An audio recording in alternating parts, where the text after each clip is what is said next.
Hello guys! Welcome back! So, ano po ang cravings nyo today?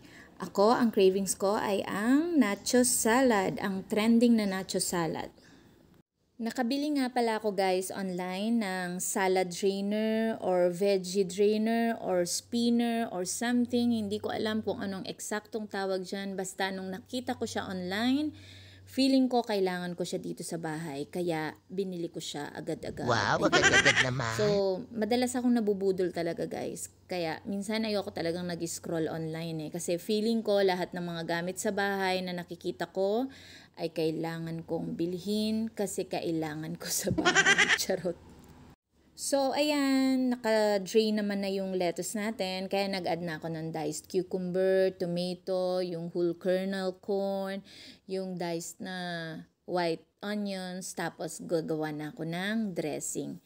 So, para sa dressing natin guys, ay mayonnaise lang yan, salt and pepper, and sugar para mabalance lang yung lasa niya. And then, mag-a-add kayo ng minced garlic or garlic powder. For me, ang gamit ko ay garlic powder kasi mas gusto ko yung pino yung dressing niya. Tapos, mekos-mekos lang yan kasi ilalagay na natin siya mamaya sa ating prepared na salad veggies. Tapos, syempre, from time to time, titikman nyo kasi para malaman nyo kung swak na yung lasa niya. So, mukhang okay na ang lasa. Tara na, ilagay na natin. Ibuhos na natin dyan lahat sa ating salad veggies. Guys, promise masarap siya. Ire-recommend ko siya sa mga pika-pika nyo, sa handaan nyo, mga party-party nyo, yung mga kita-kits nyo. Pwede din kasi siya sa pulutan actually.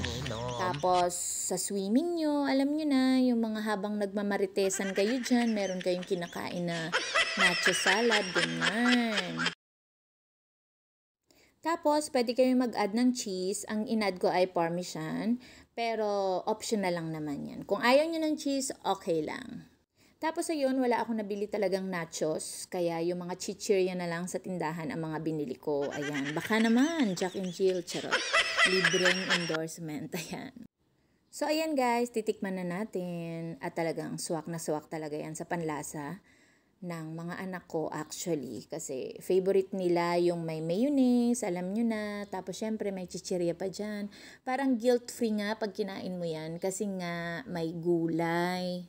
So ayan, napa-approve na ang lola nyo. Ayan, so guys, try it at home kasi talagang masarap siya.